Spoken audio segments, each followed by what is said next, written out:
Hi, Susie. We're back. We're back. Hello, How are you hello. doing today? I'm pretty good. Just another Tuesday for me. Another Tuesday in Susie's world, Yeah. right? How are you? I'm doing well, doing well. I'm excited that we're doing this monthly episode, Yoga Plus, to Yeah, talk, same, right? same. Not just about yoga, but maybe things beyond that. But today, we're going to focus a little bit about like what is kind of the yoga lifestyle, like with that, and who better to talk to about it than you, right? For sure.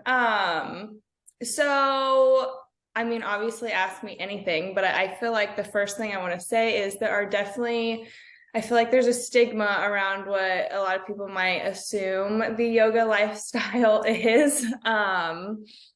Like a perfect example would be, I think a lot of people assume that if, especially if you're a yoga teacher, that you are like vegan, for instance. Oh, I think that's like a perfect like example to give because I know plenty of yoga teachers that are not vegan, myself included. So, but yeah, I think this will be a really interesting topic to talk about. okay, so let's jump into that because I have noticed that too. Yeah. That and I've hired yoga instructors, talked to many yoga instructors in my life, and there is this pervasive theme of veganism with that. Why is that come with yoga, or that people think that? There is, so, okay, especially in like the Western culture, when we look at yoga, we really look at the physical aspect. So, like doing all of these crazy poses, being flexible, or like going to like a hot yoga class where the temperature is like 95 to 100 degrees. Like people really focus on that aspect first, like really, and that's what catches your eye a lot of the time, right? But once you dig deeper, if you like choose to go that route, you start to notice it's not just a physical practice. And when I was in my teacher training, this was like 4 years ago, 4.5 years ago, there's 8 limbs of yoga, and one of those is associated with doing no harm, and that would mean in all aspects of life, which would include animals. So some people are vegan for the animals, they don't practice yoga, and that's just a part of their like life philosophy, and that is an aspect of yoga as well. But obviously that goes again, like I said, in all aspects of life, and so it's like towards other people, towards yourself. And for me, I've never been vegetarian, I've never been vegan, and I don't really agree with that, so that's why it doesn't resonate with me. But um there's even other aspects of yoga philosophy that I don't resonate with. And I think that's pretty common though with anything similar when it comes to like ethics and morals. Like, yes, there's like an underground of things that a lot of people, majority of people should agree on, but like things like what you should be eating, I don't even talk about that stuff a lot like on my social media channels, just because it's a very touchy subject. Yeah. And the people who are vegan in the yoga community, they can be judgmental. Now, not all of them. I don't even have like an example of someone who is, but I just know that it happens. And I've seen things get said online, and it's like, you're still a yoga teacher, even if you're not vegan. You know what I mean? Um, but yeah, it is a big thing. And don't get me wrong, like, I hate like thinking about slaughtering animals, but I do believe in the circle of life. And Hmm. um yeah, so, but like I don't judge anyone who is vegan at all, so like I expect that judgment to not be back on me either. Like Yeah. I expect that to be a mutual type of channel. But is there an expectation to be vegan or vegetarian as a yoga instructor? You feel that? Well, I have been asked so many times, like, oh, are you vegan? Are you vegetarian? Or like if I post food and there is meat in there, I'll get like replies saying, like, oh, are you not vegetarian? And not like in a judging way, but kind of like, maybe a little shocked, I guess. Mm, So there's probably some people that judge, who know, I don't know, but like I'm yeah. making an assumption because there's always, that group of people. But I do think, um, especially like in India where yoga, has originated from, I could see them being that way. Now, I've never been there and I've only learned so much, like in my 200-hour teacher training. Like, there is still so much more I have to learn. But I've just noticed a lot of people from there will be the ones asking me, but they're not judging me either. They're just kind of Yeah. curious.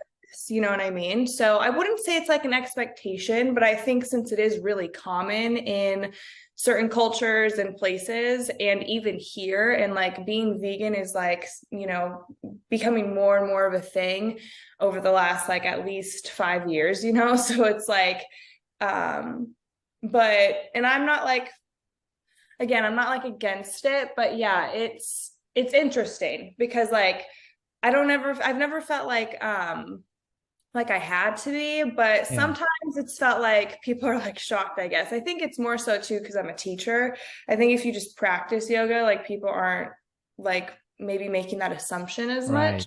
Right. Um, but like I said, there's plenty of people that don't even practice yoga that are vegan. So like, but it is interesting that it's associated together. Yeah. Because there are a lot of teachers that are vegan or vegetarian, and I'm like, more power to you, really. Yeah. It's interesting because as soon as you said that about the assumption that teachers are vegan or vegetarian, I was like, man, I hadn't thought about that, but I've heard that too so Yeah. much. See? But it wasn't on my mind like but then you brought it up. I was like, that makes a lot of sense. Like with that. But let's jump to another aspect of kind of yoga lifestyle and yoga clothing. All right, Yeah. so the explosion of yoga clothing in the last 10 years is kind of athleisure wear. Yes. Huge. Talk about that a little bit, how that is a big part of yoga. Um, well, I think athleisure wear is like the comfiest and best clothing to own. It's so Right, right. versatile. Um, but it's just I just laugh sometimes because like I wore leggings before like they were fully associated like towards working out and yoga and whatever, it was like when they first came out, and they were more like the flare bell bottom type, and then eventually they did like the tight straight leg leggings, and now you see the flares coming back, like going back to like 15 years ago and bringing that style back. But it is interesting because I would say like the last, especially the last few years, but like the last 5 years, they have really came out with a lot of things that are like, yes, you can wear this to a yoga class, but you can also like wear this around town Yeah, yeah. and comfortable. There are so many brands out there, and I personally am like really picky about like, not, I wouldn't say like picky about specific brands that I'm buying from, I guess. Like if I really like one, then I'm going to buy there a lot. I'm picky about the material. Like, and I really, want it to be comfortable and last a while and also be versatile, because usually stuff like that is kind of pricey. So if you Yeah. compare it to more than just, a yoga class, then that's great. But and there's a lot of stuff for guys too. Like Yep. there's like, it's not even just women. So like I've got a lot of guy friends that love to wear those almost like dry fit material Yeah. outside, but they're like joggers and they're thin, and they like to wear those a lot even in the summer because they're so lightweight. And yeah. Yeah, it's interesting, almost like it is transcended yoga I beyond know. it, because there's actually some pretty interesting, this will blow your mind, maybe not, but there's some interesting research that's been done that indicates that more people actually wear yoga pants than they actually work out. Like, so more than ever, people are just wearing it to like travel, Oh yeah. go to the store, pick their kids up, but they're actually not working out. Yeah, I'm one of those people for sure. I mean, like sometimes I'm like, I have all this nice, like all these nice outfits that I want to wear, but then I don't, it's like, well, what, I'm not doing anything that I need to be wearing jeans right now. You know what I mean? Right. Or Yeah. like, and like I said, some of these pieces of clothing, like you can dress them up and down with like a cute top or shoes, jewelry, whatever, and still be comfortable. And it's like, if I can be cute and comfy, well, doing what I need to do, like that's great. But it is crazy because it wasn't always like this. So it's No. really like has taken over. And I remember when I first started doing yoga and stuff, which was like 6.5 years ago, roughly, they like I didn't know a lot about like brands to be shopping from. And I almost feel like you get sucked into wanting to look like the other popular yogis that you see online, and you see that they're wearing brands that are really popular, and then you start to buy into that because you feel more part of that community, and like, you know, and it just kind of spirals from there. Yeah. um, like in a good way. Like I love clothes, so but yeah, it is crazy though. Like, I mean, got to go to the airport, grocery store, anywhere, you can wear leggings. I mean, I was just recently in Las Vegas over the weekend and traveling on the plane. I would say the majority of women on the plane were wearing yoga pants. I Yeah, mean, like the overwhelming majority. yeah, That was definitely. never a thing in the past. You know. It's just like, especially when you're traveling, like, and you're sitting on a plane, like they're just really comfortable. Like I don't think I've ever worn jeans on a plane. Like to be completely, Really? yeah, I don't think unless I've like have to. It's not like there's not, I've never had to do that, you know. Um, I'm always like in leggings and tennis shoes and Yeah. nice little jacket. Yeah. Yeah. Yoga Very, has contributed to a more relaxed society dress wise, it seems yes, like. that I agree. I agree. And really just like fitness in general, because like the stuff you can wear for yoga, you can totally wear working out. So and it kind of is Yeah. just starting to mesh together more.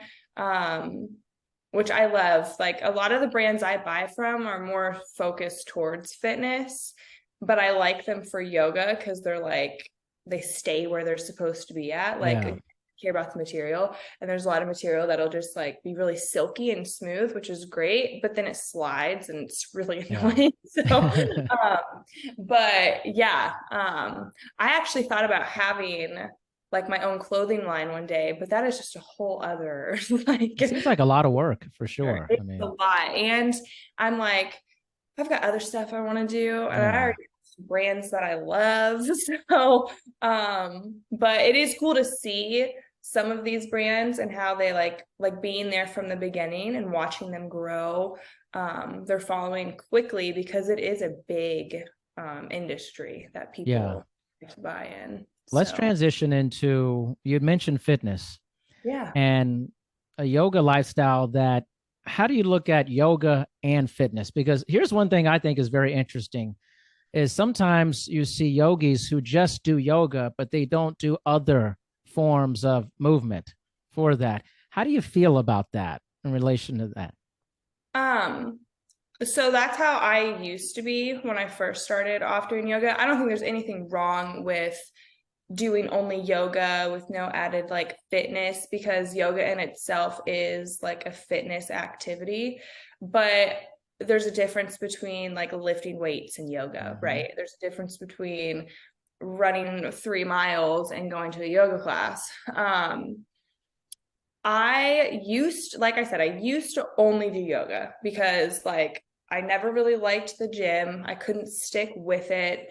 It was just like boring to me and very repetitive. And yoga was like, oh, this is really fun, like more flowy. And like I just was hooked.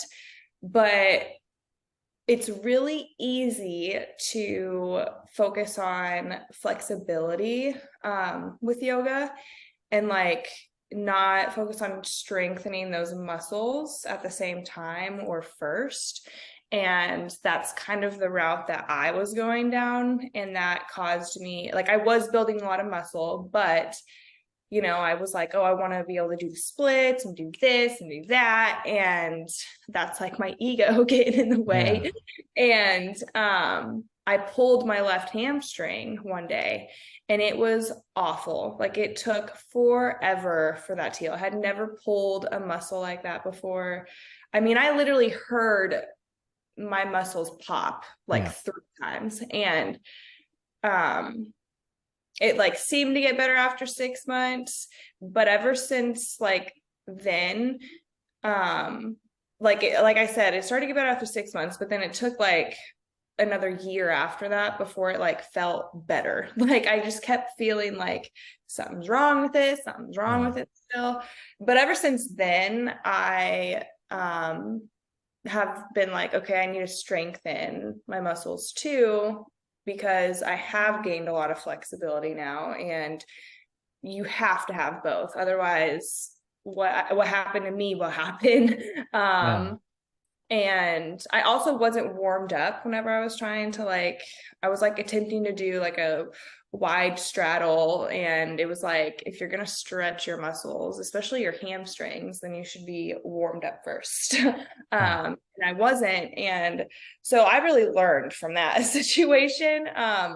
And that's why I've started to go to the gym. Like I've really started to go more consistently within the last 6 months. And this happened back in 2020, like when I pulled my hamstring.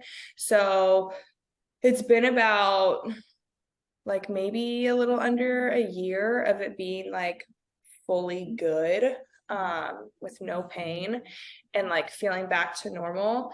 But like it's hard to go to the gym and then be sore. It's like you need to stretch, but then it's like, oh my God, I'm so sore though. And then it's like it's like that circle where it's like, I'm sore though because I haven't stretched, and then you can also get sore from stretching. So it's just like annoying kind of, but it's just part of the process. And so I think people should complement their yoga with working out, and I also think people should complement their working out with yoga. And it doesn't even have to be like anything crazy. Like I always tell people, like, stretch for at least 10 minutes, like not just like 2 minutes, you know what I mean? Like holding a pose for 15 seconds is better than none, but try and like hold it longer, like push yourself a little bit, especially when you just worked out and your muscles are warmed up. It's also good to stretch before working out, but like yoga is associated with stretching a lot of the time. So that's why I'm like, yeah, you should complement it with your workout, fitness routine, whatever. But also like yoga is really good for mobility and stuff. So it's just all around good, which is why I'm like, whatever you do, like add yoga into your routine. Now, if yoga is like the only thing you do, you can get really strong and like have really strong muscles just from your body weight and from all the flows and stuff. I just think it can get really easy to be repetitive in doing this exact movements. And in yoga, you're not targeting all your muscles. Like there's not a single thing where you're like a pull motion, like a pull up, you know, everything is pushing the ground away. So like when I like took a pole dancing class and I have like myself lifting myself up, I was like, oh my God, like you're not used to that. Or like when I do pull-ups at the gym, I am so sore the next day because I'm not used to using those muscles. And even like other parts too, like certain side and back muscles. So like that's also like why I think it's good to have them complement each other. Do you think that's something many yoga professionals are doing, complementing it with strength training, other work, or do you find that you see it's primarily kind of a single mind track? I mean, I've seen, I don't know, like I'm thinking about it, and there's a few profiles that I know of and follow that have both, but like some of them were like focused on yoga and now transitioned to focusing on working out, but then we'll still post yoga stuff. Oh, I see. Or like, I've seen some women that mainly do yoga, but then like if they're asked, do you go to the gym? They'll be like, I've got some dumbbells at home. Like, you know, they've got a small set of like workout equipment at home that they use. And I think that honestly can be just as good as going to the gym. It's not like you have to have everything there Right. to get the results that like will benefit you. Of course, it's easier to go to the gym though, because there's so many machines and options. So, Yeah. but yeah, like I feel like the majority though that are teaching yoga, it's mainly just that. And I also think too, it can be hard to try and cater to both when it comes to like wanting to have a niche for your brand, you know? Yeah. But there's a couple women though that I've seen that are like they've kind of intertwined it, and that's what I want to start doing, is like showing the few workouts that I do like to do before I go into yoga flow, because I used to just, I mean, I sometimes do this still where I just go and start practicing, but it's really nice to like get my body warmed up, get that blood flowing, those muscles pumping, you know, a little bit, and then go do yoga flow for like an hour. Yeah. That's what I really like to do. So, and I want to teach people the way that I practice. So, Right. Right. yeah. So our last topic here on kind of yoga lifestyle with Yoga Plus. It's all about the spiritual aspect of the yoga lifestyle.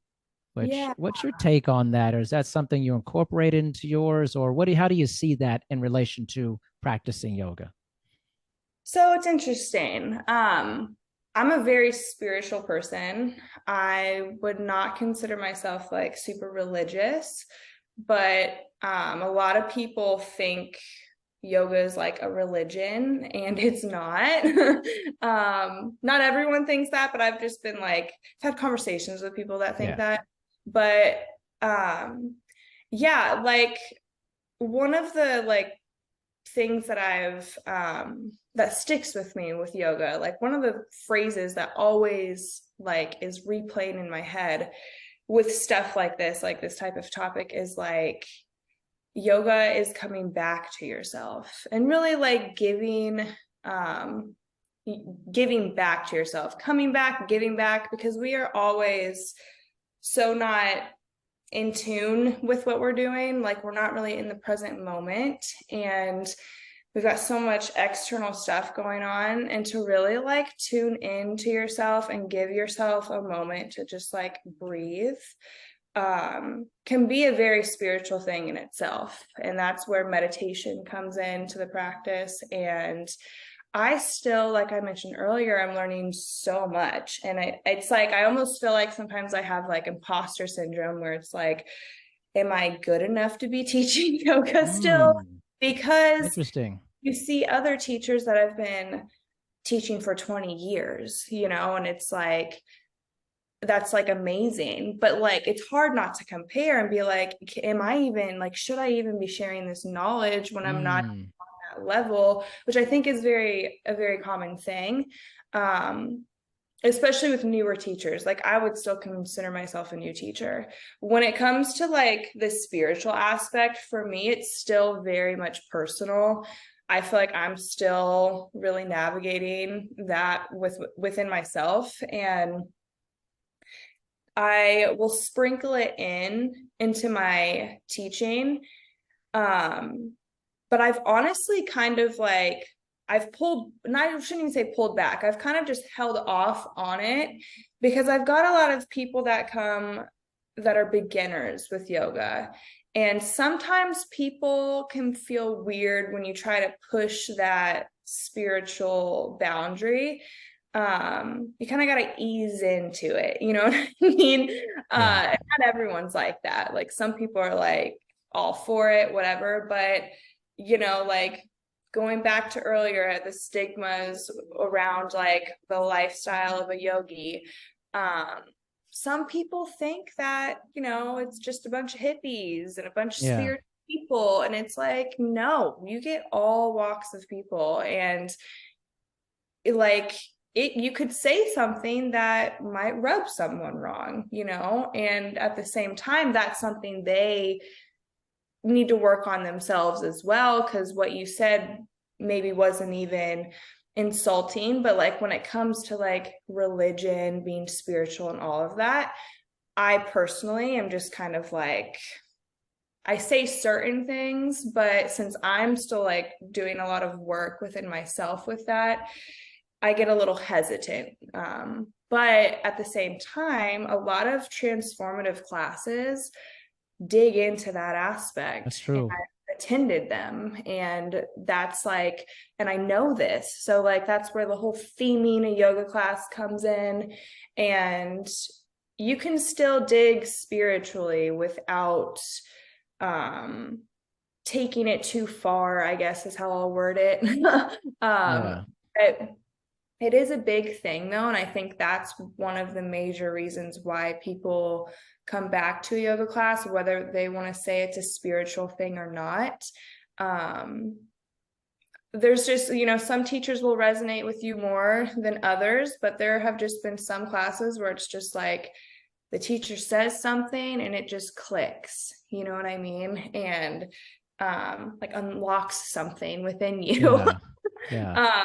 And it's crazy too, because it's like another teacher could have said that too, but it's the way this other one had said it, or the tone that they said it, or whatever. Maybe that just that day it resonated with you more.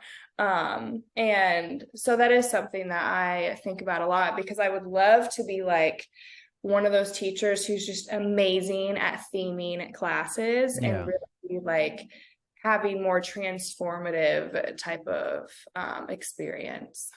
I think people are craving the spiritual aspect of it. I think they may be hesitant, especially because there have been some bad players in the space, specifically documentaries about yoga gurus who Yeah. have implemented somewhat of a very strange religious aspect to it. And then it becomes very cult like. And Yes. that's one thing about yoga. I think it in the wrong hands, it fringes on being cult like with the wrong people with Yeah. it. Because it's a community, but then if this guru rises to prominence within it, it becomes this weird thing that all of a sudden these other stereotypes start coming into it with it, you know. Yeah. Yeah. It's really crazy, like learning about like the origin of yoga Right. and like back, like the early gurus and like some of the practices that they did. I mean, it was like women weren't allowed to practice for a Right. really long time. And like a lot, it's so crazy how like That's now crazy. like it's like you mainly see women doing it. I At know. least here. Which is just, and now like, I mean, I've even talked to a lot of guys who are like, I would never go to a yoga class, and are just like, no, that's girly. Come And then on. I'm convinced like some guy friends, and I'm like, you gotta go, like bring your girlfriend, like come on, like actually come together, like, motivate each other. And I've gotten girls easy to get, but to get my guy friend, it's like, okay, I gotta convince who like a girl to like Yeah. to go, Yeah. or another one of their friends, and be like, come on. And then they get shocked at how hard it is. Yeah, of So, course. um, especially if it's not just like a stretching class, because I think a lot of people think, again, it is just like, oh, I'm just stretching a lot. And Yeah. yes, there is though like that type of class, but there's, a whole bunch of different, Yeah. but yeah, but it is weird thinking about like the documentaries that have come out. I've only seen, I think, part of one, and I think it was on Netflix. I can't remember what streaming Oh platform. yeah. I was just like, I don't even want to watch the rest of it, because I already learned about some of it when I took my teacher training, and Oh, I see. then I read more about it at like during that, because I was like, wait a minute. Yeah. um, but yeah, especially because yoga has like this like very like feel good vibe, it's like do no harm and peace, be peaceful, Yeah. Yeah. um which can easily turn into like a cult like thing. I mean, like I said earlier, a lot of people look at it like it's kind of like a religion, and I can see why, but I mean technically it's not. There's like a lot of principles that align with being like a part of Buddhism and that sort of thing. But yeah, it's weird, especially even just the word guru. I mean, that is like putting someone on a pedestal, Right. and it's just a slippery slope sometimes. So It is, which actually is, I really just thought of when you said this. It makes me think. So obviously, like you have a large following on YouTube, especially, and you are on the way up, Suzie, big time. You're ascending. And there's people who are going to associate you as a guru as you keep climbing. And it's yeah, going to be interesting how you navigate that. I know. You know what I'm I mean? Like, I'm already like, listen, guys, I just practice yoga and do a teacher training, so I know how to sequence classes and like teach this to you. Um, but it is hard for me because like yoga is such a personal thing for me yeah, too, that like, yes, I'm sharing what I'm doing, and yes, I want to share with others what it can do for you. But again, when it comes to like really digging deep and like tapping into that spiritual aspect, it's almost, I think that could be a part of why I'm hesitant, because once I feel like once I do that, I don't, it's just kind of scary. You know what I mean? yes, I don't want people to be like thinking I'm some god over here. but Like, they will, like, and yeah, because the and like, online environment's like that, you know? and when it comes to being like in a teacher role, people like that authority type role, Yes. you can easily, especially like, okay, I'm teaching a class, especially this happens in person a lot. Um, I'm teaching a class, and then someone like will maybe ask me something after class, like referring to like their anatomy or something, like maybe pain they have. And there's only so much that I know. You know, I only learned so much anatomy that goes within Yeah. the yoga realm. Like, and there's a lot to remember with it too. And I'm like, I'm not a doctor, you know, like Yeah. I can give you so much advice, but people really look at yoga teachers like you know everything. And it's like I've had to really be like okay with being like, I honestly don't know, Yeah. and let's figure it out together, you know. Yeah. You're like Uh the reluctant influencer. You know that? You're like you're yeah, like want to but not. You're the reluctant influencer. It's kind of it's a no, very strange line to ride. I don't like it. I gotta figure it out, because it's I gotta I figure it out. gotta go all in, or what am I doing Right. now? I Right. can't kind of teeter totter here, even though I am teeter tottering. I'm like, you know, I'm like, should I say what I'm about to say? I just like, I think it'd be really cool to just continue doing what I'm doing until I literally don't want to anymore. And now I hope that doesn't happen, but like make a bunch of money doing what I love. And when I'm ready to fall off the face of the planet and not be on social media anymore, I will cut the cord. I really don't have Interesting. one day, but I don't know when. It could be when I'm 60. I mean, who knows? Sure. Like, Sure. but like, I can't see myself like raising a family and posting my kids all the time. And I want to have a family, and I don't have to Yeah. post my kids or anything, but if I'm a huge influencer, like people are going to be like, she's pregnant, where are her kids That's at? Or like, exactly right. and it's like, I don't want to deal with that. I really don't. I'd rather just, I would like to somehow, you know, be rich but not famous. That's interesting. I don't even have to be like super rich at all. Like I just want to be comfortable and like happy, you know. Yeah. That's why I feel like I'm in this weird middle space, because Hmm. it's like I'm still okay here. I still feel Yeah. comfortable, but I mean, it is possible to be private still Of and have course. like a large following and stuff. It's just more difficult, obviously. Yeah. But yeah, I don't know. I think it'd be really nice to like not have to rely on social media one day for income, or like having a Yeah. presence so much. Especially if I'm raising a family, it's like I'm Yeah. not like that would be my focus more. So just kind of what I think about sometimes, you know. Yeah. But I do think like I'll always teach yoga, and so I kind of see myself continuing this for a really long time. Yeah.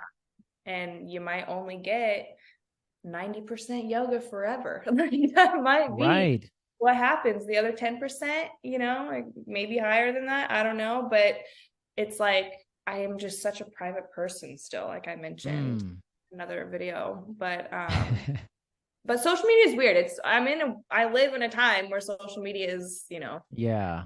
thing. Yeah. It's kind of like, I know I'm not the only business owner who has these thoughts where it's like, oh, I have to post online to promote things if I want my business to grow. Not all businesses have to do that, but like Yeah. a lot of them do now, Yeah. especially just for it's free advertising. So Right. it's like, why would you not? But like, I've definitely talked to a lot of people who are like, yeah, this is like, I don't want to have to do that. But there's even like trending audios on TikTok and Instagram that like get really popular. And it's basically saying, hi, I'm a business owner and I have to create reels for you now for you to see my content. I don't want to, but here it is. And it's just like, them doing whatever. Yeah. So like it's common. I think people love and hate it. It's really a love-hate relationship. I think it's Yes. more common than what people realize, but there are definitely a lot of people out here that seem like they love to just I get know. online I all the know. time. It's a weird time. I love that you're struggling with this. Seriously. Oh, I love that love because it. it's real. It's real because the random person that comes across your YouTube page or any influencer, in their mind, they may be thinking, oh, but they love making these videos. Oh, look at how many subscribers they got, but they Yeah, don't know you. And right. that's one of the other purposes of doing this, is that the people that know you and that will know you get to know what's happening That's true. beyond the subscribership.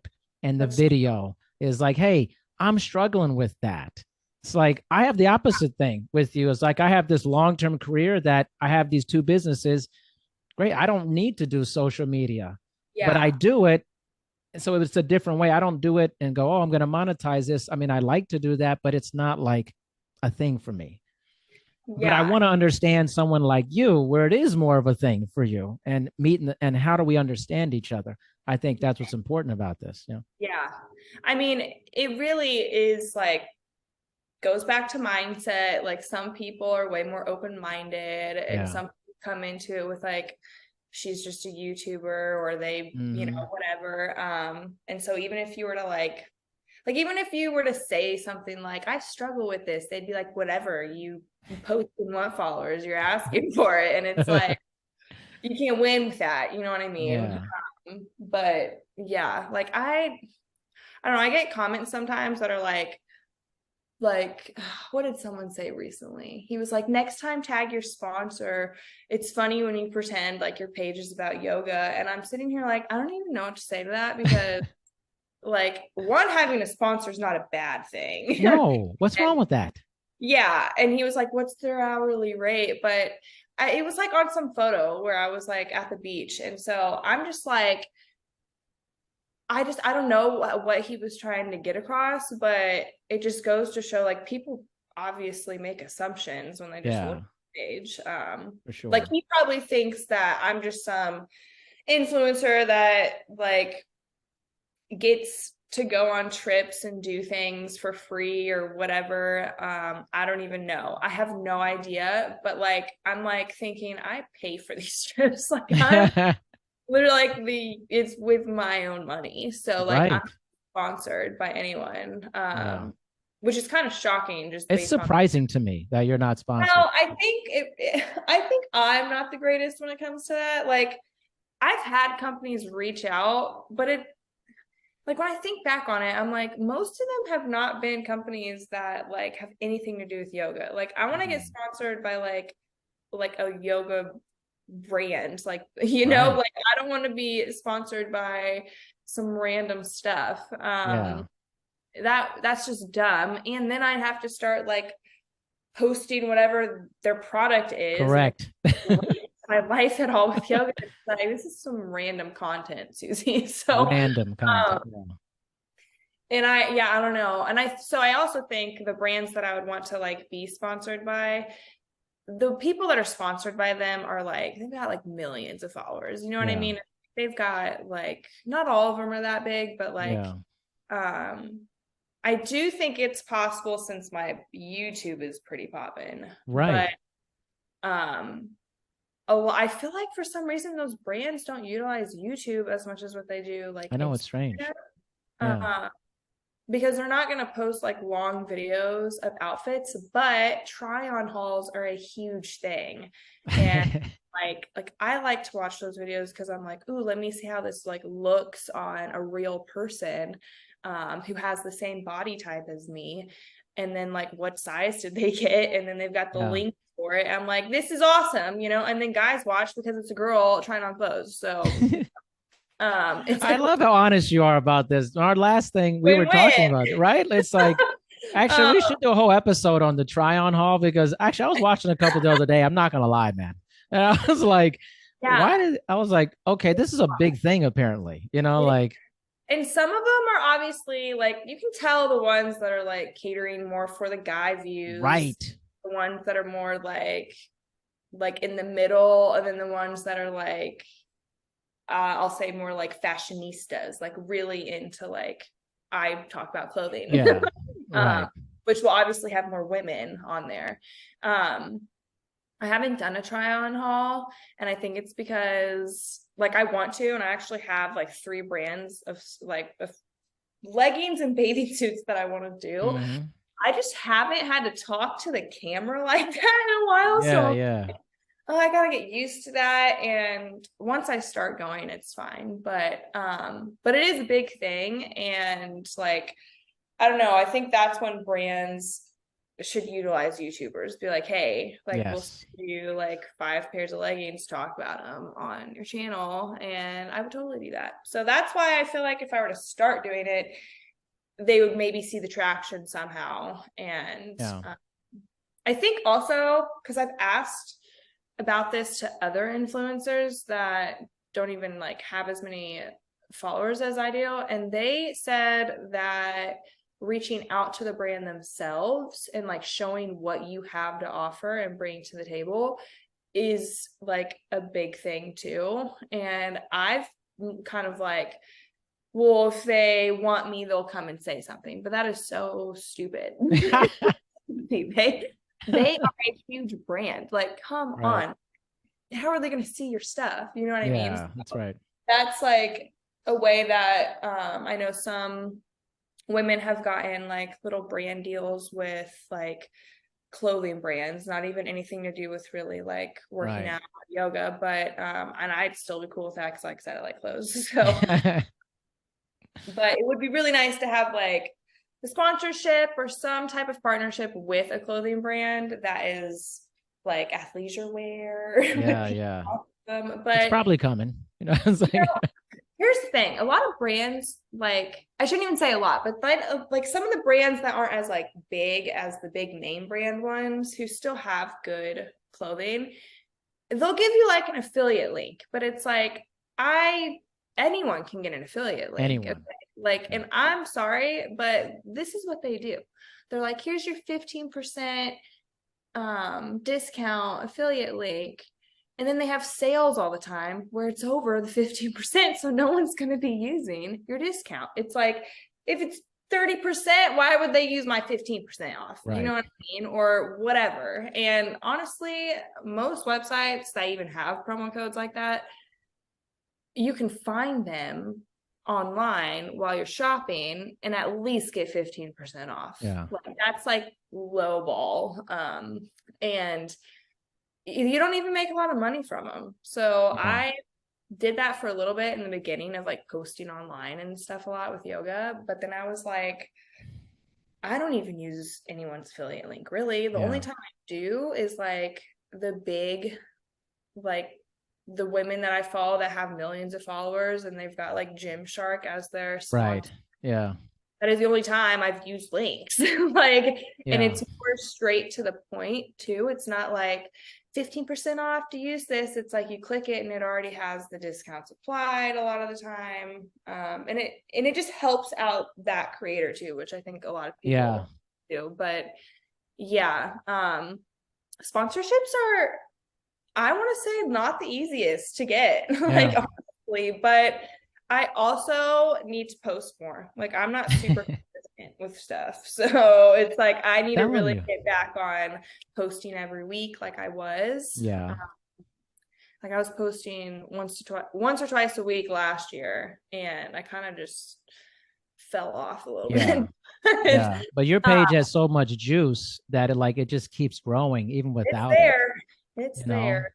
Yeah. So it's just adding like what we're doing, there's just more depth of like more of you and Yeah. different stuff. There should be like it should be like a yoga influencer roundtable or something. It's like I think it'd be cool. Like I was talking about like Addison, I think Brianna last time we were talking, and she's coming on my podcast like the same day you are, and like everybody should be getting together and like talking about this stuff, like Yeah. kind of cool. Especially because like I really feel like there's all these different pockets of the yoga influencer community. Yes.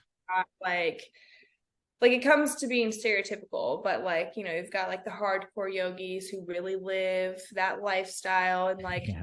tea, Right. and it's like that is their life type stuff. Then you've got like I want to say the toned down yogis. Tone down yogis. Yeah. And it's like, yeah, they do yoga, but maybe they're not super into like talking about the spiritual aspect of it all the time. Like they're more like move your body, which is kind of where I feel like I fall on. Yeah. I'm in between that and like the sensual aspect of The yoga. sensual. Yeah. Yeah. Because I do like to embrace that side and like embrace that feminine aspect, especially just being a woman. Like it's Yeah. so fun to like dive into that, and it makes you feel good. But there's obviously those people who are like fully into that realm of it. Sure. And like there's just so many aspects and then there's different types of yoga, like I teach vinyasa, but then there's like hatha and ashtanga, bikram, like there's just so many types. So that they go in to other stuff. So like it would be interesting to hear different people's mindsets on things. Exactly. You're totally right, because it is a spectrum. You got everyone from like the hardcore, almost monk-based living yoga to someone who is does yoga, but then they have an OnlyFans page. Yes. And like there's a huge spectrum. It's like, how are all these people existing in this large spectrum, and how are they whatever monetizing, or how are they doing their brand in different ways?